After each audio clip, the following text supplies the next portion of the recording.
वार छोड़ना यार, deal done.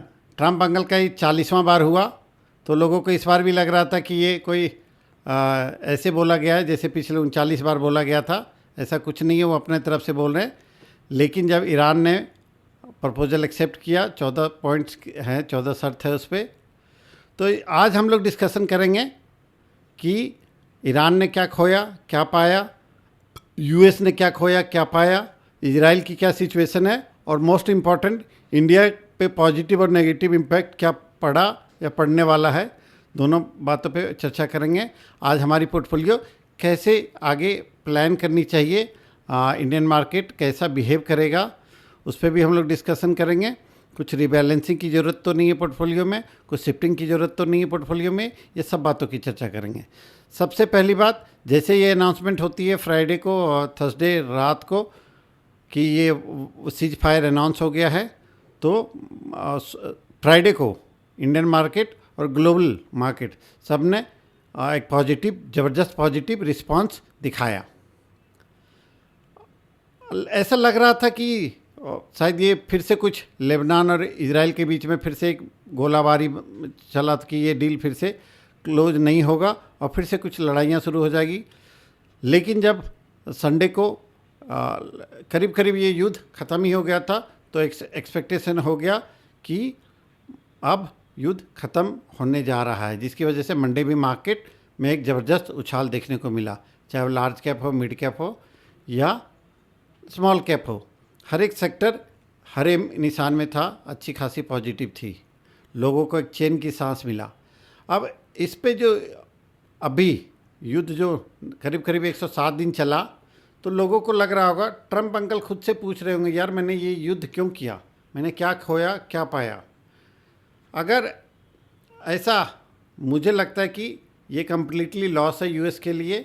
उनको लग रहा होगा ट्रंप अंकल को कि वो जाएंगे, इन एंड आउट करेंगे और उनसे सारी शर्तें मनवा लेंगे।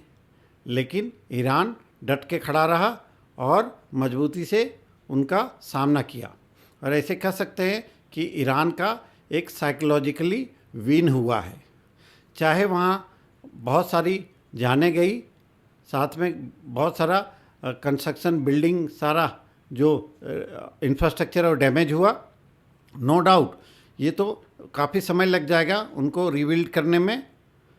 लेकिन जो गल्फ़ कंट्री में के बीच में एक लग रहा था कि उनकी बादशाहत है यूएस की, कि सपोर्ट करेंगे, वो प्रोटेक्ट करेंगे गल्फ़ कंट्री को, तो यहाँ देखने को नहीं मिला। ईरान ने किसी भी कंट्री को नहीं छोड़ा गल्फ़ में, चाहे वो दुबई हो या ओमान हो या कतर हो, सब पे उसने गोले, मिसाइल्स दागे, जिससे बहुत सारी इंफ्रास्ट्रक्चर डैमेज हुआ।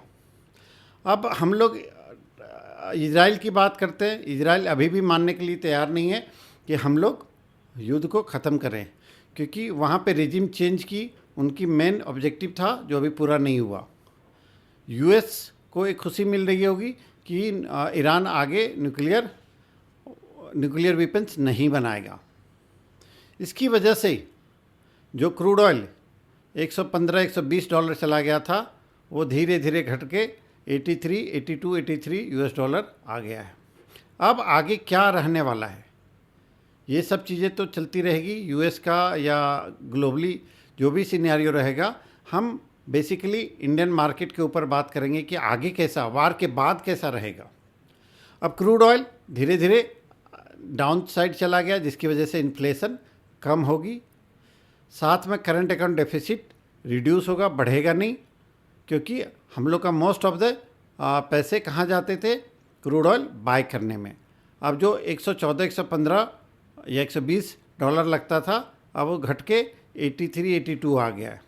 अब मुझे जो ऐसा लगता है कि नेक्स्ट 6 महीने में, ऐसा नहीं कि सडनली स्ट्रेट ऑफ हॉर्मुज खुल जाएगा तो सडनली ऑयल फिर से $60-65 आ जाएगा, ऐसा नहीं होने वाला है। इसका कारण क्या है, अभी मैं बताता हूँ आपको। जो वहाँ पे माइंस लगा रखा है ईरान ने, उसको क्लीन करना इतनी आसान नहीं है। जापान के पास एक ऐसी टेक्निक है जो माइंस को क्लियर किया जाता है आसानी से, या यूएस के पास है, तो उसको क्लीन करने में टाइम लगेगा, number 1। Number 2, straight of Hormuz बहुत ही ज़्यादा बहुत बड़ा विड्थ नहीं है उसका कि क्लियरली 100 200 500 सीप आएगा जाएगा, उस पर टाइम लगेगा।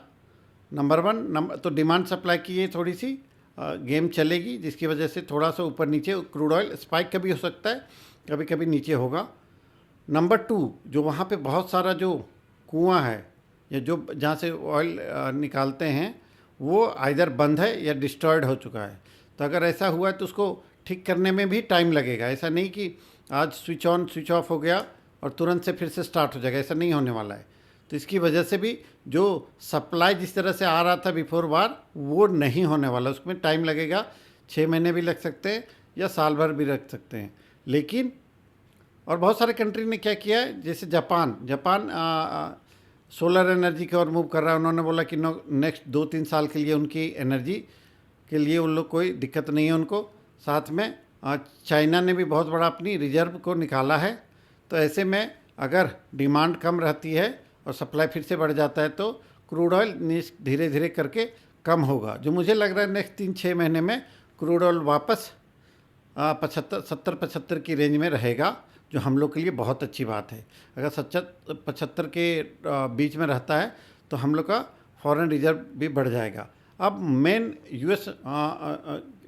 यूएस की जो यूएस मार्केट की बात करूँगा कि वो धीरे धीरे अपने पीक की ओर बढ़ चुका है। एआई का बबल बस्ट मुझे लगता है कि डर है वहाँ पे, लेकिन इसका इंडिया में इम्पैक्ट बहुत थोड़ा सा पड़ सकता है। अब इंडिया में जो एफआई जो चले जा रहे हैं पिछले 5 सालों में, इस पे बहुत अच्छे कदम इंडियन गवर्नमेंट ने उठाया है।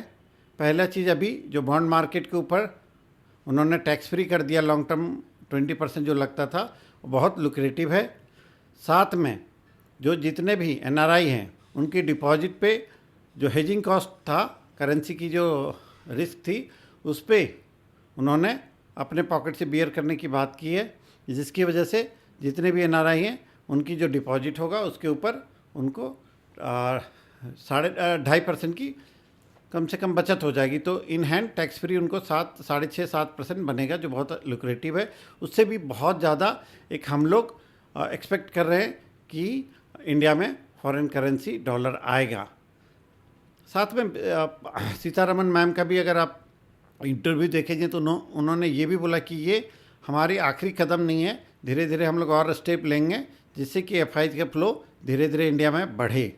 तो यही देखे होंगे 97 जो इंडियन रुपीज़ डिप्रिशिएट होकर चला गया था वर्सेस यूएस डॉलर, वो धीरे धीरे घट के 94 आ गया है।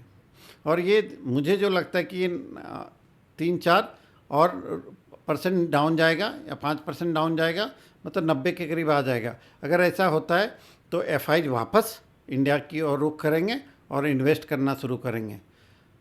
जहाँ तक अभी इंडियन कंपनी की बात करते हैं, पिछले जो 90 दिन या 107 दिन में जो युद्ध हुआ उसका इम्पैक्ट तो नेगेटिव पड़ा है या पड़ेगा नेक्स्ट 1 क्वार्टर 2 क्वार्टर में। तो बहुत ज़्यादा ऐसा नहीं है कि जो फ्राइडे या मंडे को हमने उछाल देखा है ऐसा कंटिन्यू रहने वाला है, ऐसा बिल्कुल नहीं होगा। ऊपर नीचे होगा। ये हमें देखना है कि नेक्स्ट 2 क्वार्टर का रिजल्ट कैसा रहता है, जो मुझे लगता है कि बहुत अच्छा नहीं रहने वाला है। लेकिन इसका बाजार डिस्काउंट कर चुका है या थोड़ा बहुत उसमें रिजल्ट के दिन कुछ आ सकता है, लेकिन इसे घबराने वाली बात नहीं है, क्योंकि हमें नेक्स्ट 2 साल 3 साल देखना है। अगर सब चीज़ ठीक ठाक रहा तो मार्केट एक न्यू पीक को टच कर सकता है इसी साल।